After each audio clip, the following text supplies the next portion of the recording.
नमस्कार।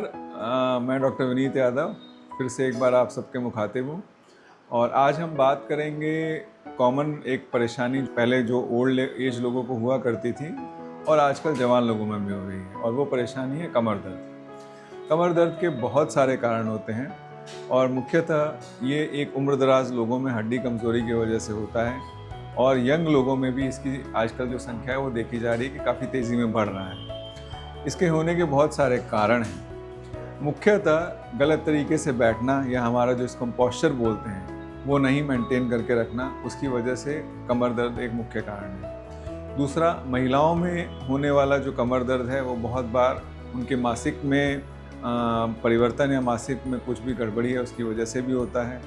और एक तीसरा मुख्य कारण है विटामिन डी की डेफिशिएंसी, जो कि धूप कम लेने की वजह से या शरीर में विटामिन डी की कमी होने की वजह से कमर दर्द का कारण है। उम्र दराज लोगों में ये उम्र के हिसाब से जो शरीर में बदलाव आते हैं, जिसकी वजह से रीढ़ की हड्डी में काफ़ी बदलाव आते हैं, ऐसे बदलाव आने की वजह से नसों पर जब दबाव बनता है तो इस तरह की परेशानी आती है। साथ ही साथ मौसमी बुखार, जैसा कि आजकल हम मरीजों में देखते हैं, बहुत डॉक्टर साहब हमें काफ़ी दिन पहले बुखार हुआ था और उसके बाद से मैं कमर दर्द से काफ़ी परेशान हूँ, काफ़ी ग्रसित हूँ।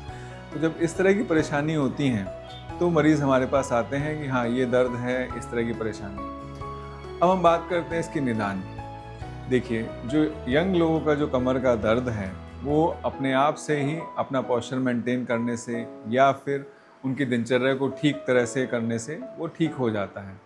और कुछ एक्सरसाइजेस जो उनको अपने फिजियोथेरेपिस्ट से मिलकर, चाहे किसी प्रकार का योगा वो करते हैं, वो करने से ये दर्द 100 में से 90% लोगों में समय के साथ अपने आप ठीक हो जाता है। अगर आपको ये बार बार परेशान कर रहा है या आपको दिक्कत बढ़ती जा रही है, तब उस स्थिति में आपको अपने डॉक्टर से परामर्श लेना चाहिए। दूसरा, हम बात करें जो उम्र दराज लोगों में, उम्र दराज लोगों में जब ये होता है तो बहुत बार इसका एक मुख्य कारण होता है कैल्शियम की कमी, विटामिन डी की कमी या उनकी खराब दिनचर्या।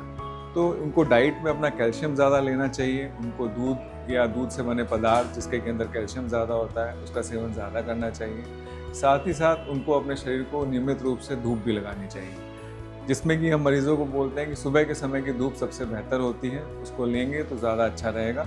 उससे विटामिन डी डेफिशिएंसी की कमी शरीर में दूर होती है। एक्सरसाइज एक नियमित रूप से उनको करनी चाहिए।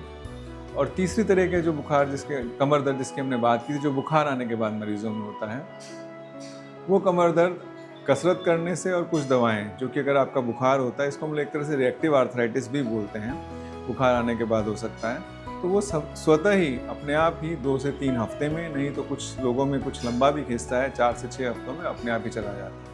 लेकिन आपको जो मुख्य रूप से कार्य करना है वो आपको अपना पोस्चर मेंटेन करना है, नियमित डाइट लेनी है, अच्छी शरीर को धूप देनी है और एक्सरसाइज अपने जीवन का एक अभिन्न अंग बनाना है। और अगर आपको इन सब चीज़ों के करने के बावजूद भी कमर में दर्द या परेशानी, दिक्कत समझ आती है, तब उस स्थिति में आपको अपने डॉक्टर से परामर्श ज़रूर लेना चाहिए। उसके बाद हो सकता है वो उसमें आगे एक्सरे करा कर देखें, और कभी कभी कुछ मरीज़ों में ज़रूरत पड़ती है तो MRI भी करवाया जाता है। तो इसके बाद में हम लोग क्या आगे प्रोसेस करते हैं वो आपके जो चिकित्सक हैं वही आपको परामर्श में बताएंगे। तो ये तो एक कमर दर्द की नॉर्मल जो परेशानी आजकल हम लोग देखते हैं उसके विषय में हम लोगों ने बात की, और निकट भविष्य में और हम बात करेंगे इसके निदान के विषय में। धन्यवाद।